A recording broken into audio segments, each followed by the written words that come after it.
I know I likely am, but the extent of which I'm unsure about. My son is almost 17. This Christmas we bought him an expensive computer gaming chair, as he plays a lot of online multiplayer shooters. My son has some anger issues, which he's currently in therapy for, and these shooters tend to bring out his temper more than normal. However, for the past few months, he's been keeping it together well, so I figured the chair might be a fair present. I was wrong, because the day after Christmas he was gaming, started to have bad luck, and apparently people in game were freaking with him because he was losing his patience. This culminated in him screaming insults and then picking up his chair and slamming it into the ground, breaking the back of it. After talking him down, we had a very serious conversation about him no longer being allowed to play multiplayer games while under my roof until his therapist feels comfortable with his progress, talked about coping mechanisms, etc. However, I made it very clear this was unacceptable and he would be grounded. We've had these heart-to-hearts many times, so it's not like every time he has an outburst I'm making light of it. It's a serious issue and treated like such. However, when he came to me later that day and told me he'd like me to replace the chair because it was a gift, he really liked it and it would only be fair, the frustration, disbelief, and disappointment in his behavior boiled over and I started laughing hysterically. As in a full laughing fit, barely able to breathe or talk. The more he'd plead his case, the harder I'd laugh, repeatedly asking him how it was fair in his mind to have me replace a gift I paid for that he broke in anger. This obviously pissed him off more, which led to him getting emotional, but I just couldn't seem to stop myself. I tried walking out of the room and asking him to drop it, but every time he'd say "but I need a chair," or "what am I supposed to do now?" I'd laugh again. I tried explaining that I'm not laughing at his feelings, I'm laughing at how absurd it is for him as a teenager to expect me to replace crap he can't be bothered to treat with respect and then whine about it when he broke it. He's still pissed about it and feels slighted. I feel bad for laughing and honestly wonder if I had some sort of mini stress break myself because it's never happened before and I couldn't seem to stop. But at the same time, I stand by the fact that his request was ridiculous enough to make most people want to laugh. How badly did I freak up? Not the idiot. It sounds like you had an uncontrollable response to his request. If you made the attempt to excuse yourself and explained that it wasn't regarding his feelings, but rather his behavior, then I think you're fine, but it's something that you should definitely speak to him about again when you have better control over yourself. Does he have a job?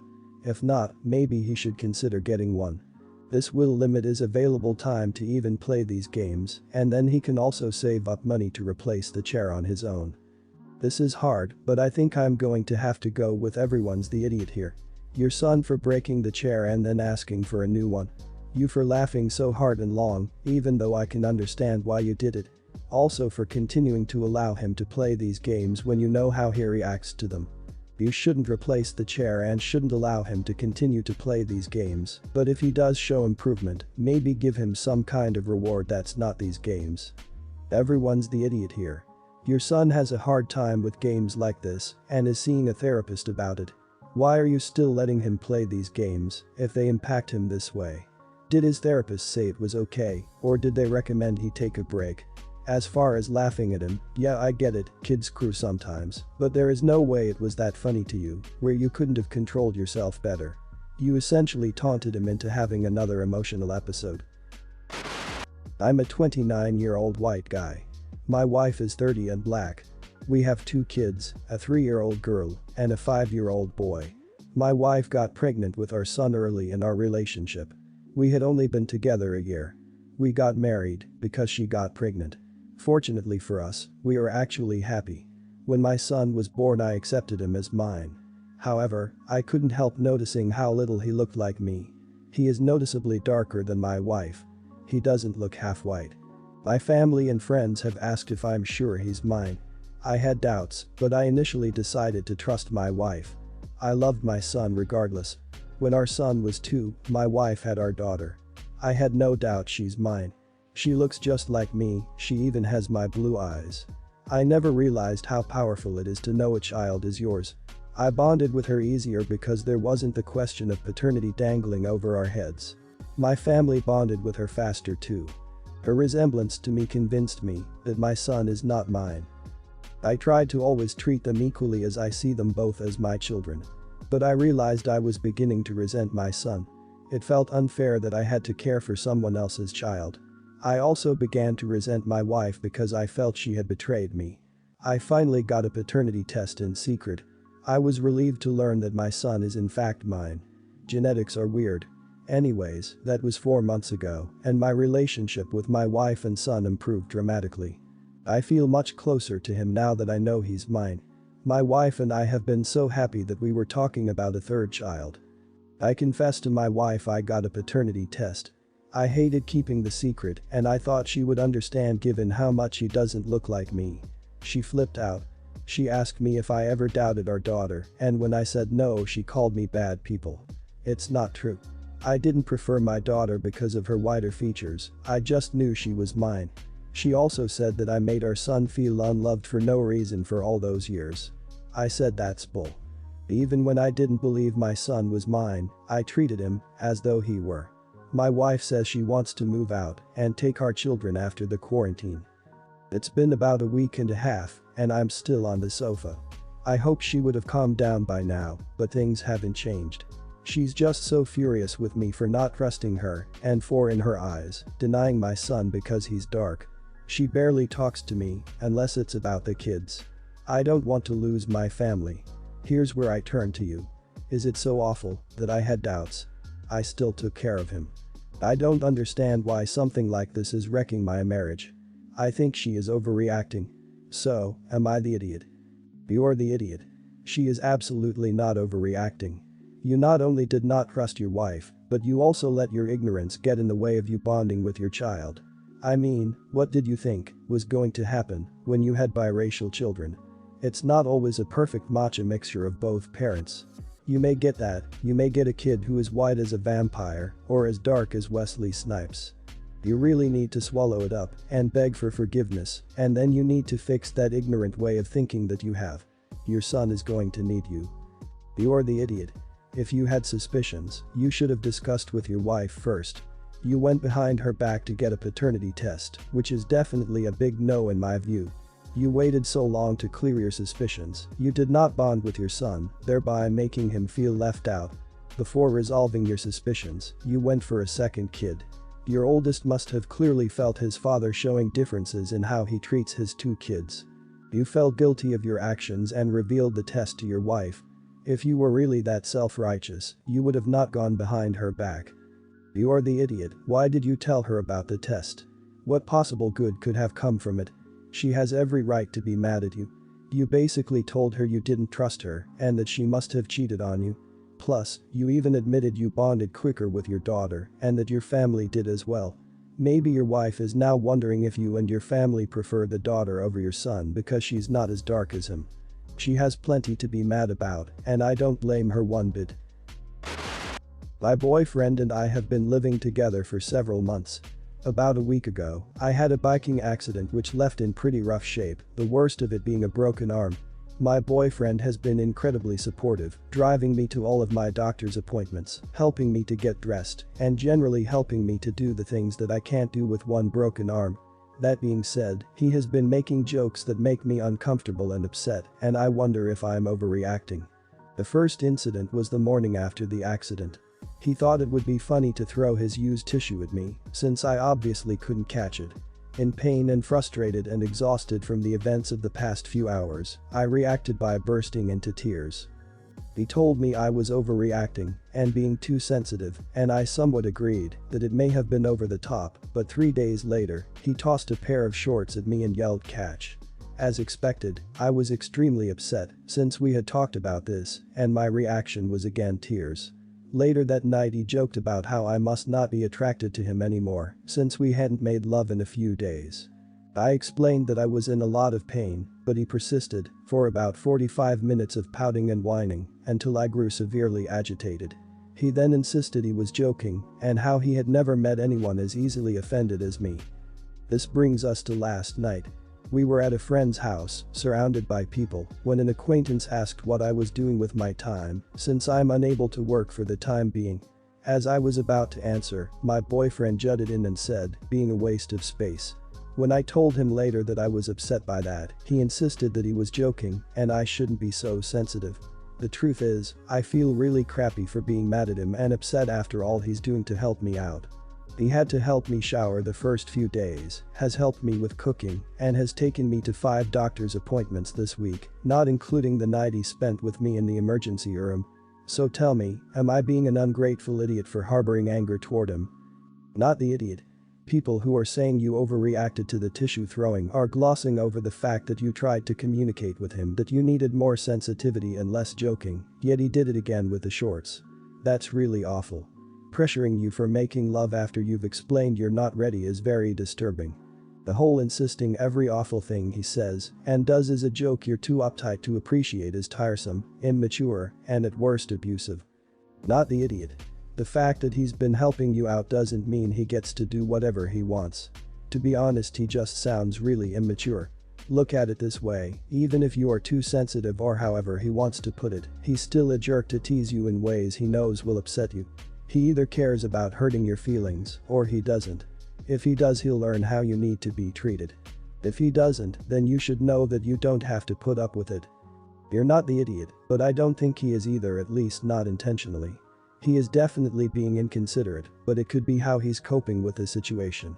I understand he didn't get hurt, but he is doing a lot for you as you've mentioned.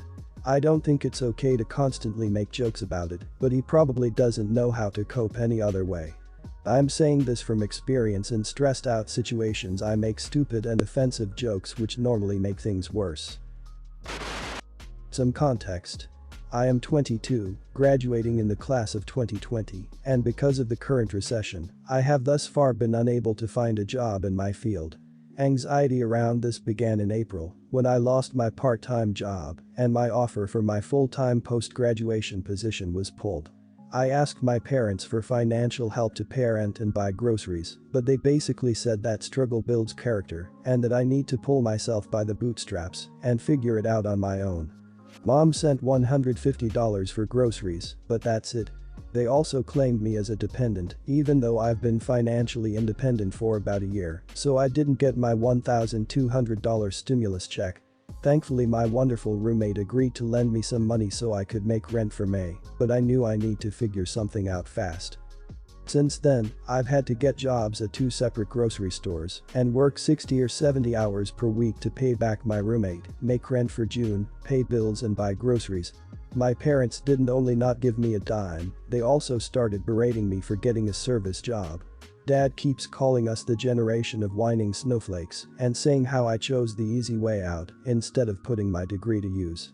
For the entire month of May, I endured almost every day of snide comments from my father about how I'm not trying hard enough, how my degree was a waste of money for him, how it's embarrassing for him to tell his friends and relatives that his daughter is a grocery packer. Things took a turn last week.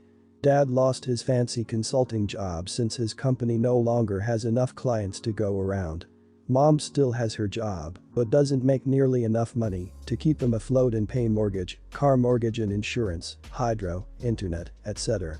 Apparently, and I didn't know this since we've been fighting, they spent the entirety their rainy day fund on getting a pool installed in the backyard last month since they were so sure that they're financially safe. Apparently, Dad's severance will only last them a few weeks since they're used to spending lifestyles, as my mom puts it. So my dad reached out this weekend and asked me to send him some money. I couldn't believe how the tables had turned, so I refused. I said I don't owe him anything in light of the events that have transpired over the last month. I said they can figure it out with the stimulus checks that they stole from me. Mom and Dad now won't talk to me. They told all our extended family about how unbelievably selfish I am. I'm afraid the bridge has been burned, at least for a while. Am I the idiot? Not the idiot. They literally screwed you over and now they're trying to weasel out of it. Going and bad-mouthing you to the rest of the family was a low blow. As far as the stimulus thing, that's possibly tax fraud. They didn't just steal that money from you, they ripped off the government. Use your name to do it. They should be old enough and experienced enough to be able to protect themselves. They got complacent. What's happening now is entirely on them.